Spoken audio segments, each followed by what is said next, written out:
राधे राधे मेरे प्रिय साथियों, आप सभी लोग जानते हैं कि 1 नवंबर 2025 को देव उठनी एकादशी है, जिस दिन भगवान विष्णु अपनी 4 महीने की योग निद्रा के बाद उठते हैं। और इसी दिन तुलसी विवाह आप सभी लोग अपने घर में करेंगे, पर तुलसी विवाह की सही विधि आप लोगों को शायद नहीं मालूम होगी। देव उठनी एकादशी के दिन से शुभ और मंगल कार्य होना भी शुरू हो जाते हैं, और तुलसी विवाह आप देव उठनी एकादशी के दिन से कार्तिक की पूर्णिमा के दिन किसी भी एक दिन कर सकते हैं, पर सबसे विशेष देव उठनी एकादशी का ही दिन माना जाता है। साथियों, ये सारी अद्भुत जानकारी हम आपको इस वीडियो में अच्छे से समझाएंगे। सबसे पहले आप अपने घर में कोई एक ऐसा स्थान चुने जहां पर आप तुलसी विवाह करेंगे और उस जगह को अच्छे से साफ कर ले। मेरे प्रिय साथियों, अब वहां पर एक चौकी रख लें और तुलसी जी का जो पौधा आपके घर में है उसे भी वहां पर लाकर रखें, और वहां पर एक रंगोली भी याद से बना ले।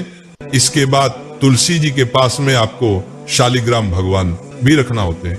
अगर आपके पास शालिग्राम भगवान है तो उन्हें भी विराजित कर ले, अन्यथा आप एक विष्णु जी की कोई फोटो या तस्वीर लेकर उसे चौकी पर पीला कपड़ा बिछाकर रख ले।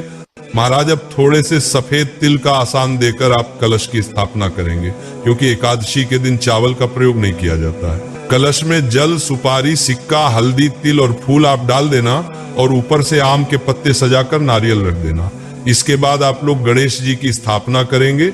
यहाँ पर आपकी पूजन की तैयारी पूरी हो जाती है, और अब हम लोग भगवान से हाथ जोड़कर प्रार्थना करेंगे कि आज हम आपका विवाह कराने वाले हैं, तो हमसे कोई गलती हो तो उसके लिए आप हमें क्षमा करें।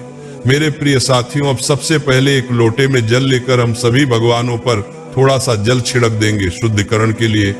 इसके बाद आप एक देसी गाय का घी का दीपक जलाकर भगवान के सामने रख देंगे। अब सबसे पहले आप गणेश जी की पूजन करेंगे, जिसमें आप उन्हें रौली कुमकुम से तिलक और जानेऊ और वस्त्र स्वरूप कलावा भी समर्पित करेंगे। इसके बाद गणेश जी को फूल और भोग भी आप समर्पित कर देना।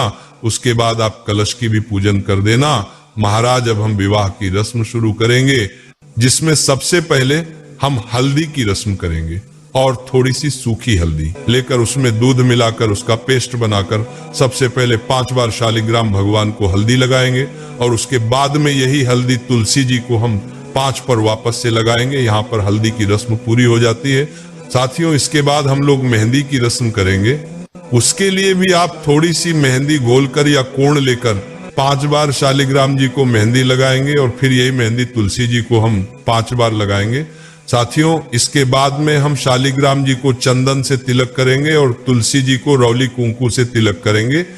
अब थोड़ी सी सफेद तिल शालिग्राम जी और तुलसी जी को हम चढ़ा देंगे, और इस दिन चावल का प्रयोग ना करें, क्योंकि देव उठनी एकादशी का दिन रहेगा।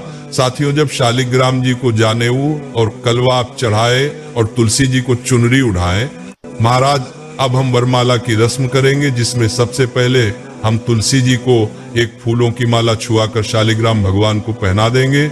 इसके बाद दूसरी माला शालिग्राम भगवान को छुआकर तुलसी जी को आप पहना देंगे। अब आप तुलसी जी को 16 श्रृंगार की जो सामग्री होती है वह चढ़ाएं। अब हम लोग गठ जोड़े की रस्म करेंगे। इसके लिए हमें एक पीला कपड़ा लेना होगा। आप इस पीले कपड़े में सुपारी और सिक्का रख सकते हैं, और ये कपड़ा आप शालिग्राम जी को उठाकर तुलसी जी की चुनरी से इसको बांध देना। साथियों, इसके बाद हम फेरे की रस्म करेंगे।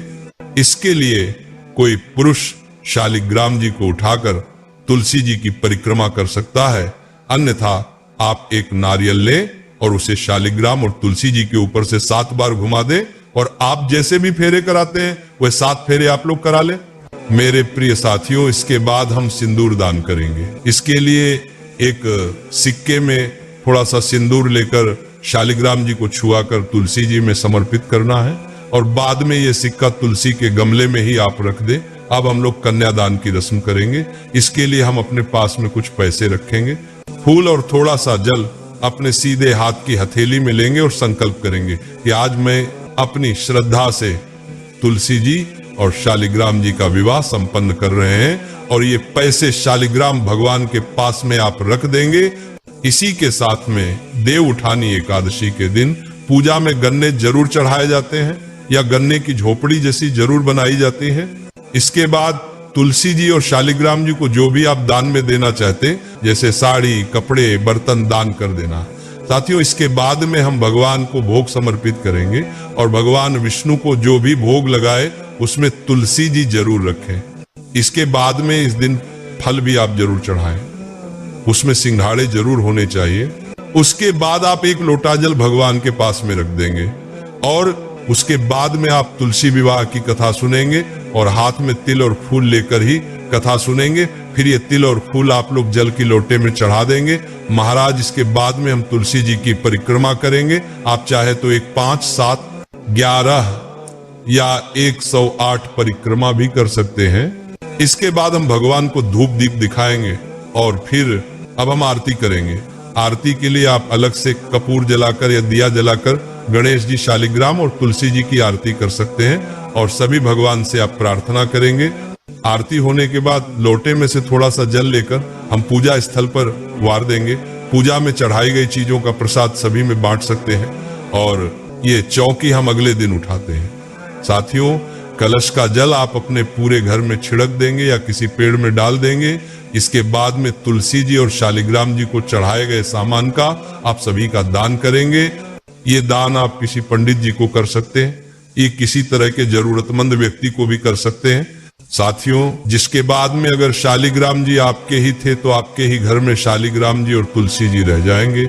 अगर किसी दूसरे के आप लाए थे तो जिसके शालिग्राम जी थे उन्हीं के यहाँ पर आपको तुलसी जी भी देनी पड़ेगी। तुलसी विवाह करना बहुत ही शुभ माना जाता है। आपको अपने घर में तुलसी विवाह जरूर करना चाहिए। आप चाहे तो किसी पंडित जन को बुलाकर भी ये विवाह कर सकते हैं। मेरे प्रिय साथियों, इसी तरीके से आपको अपने घर में रहकर सरल तरीके से ये तुलसी विवाह करना है।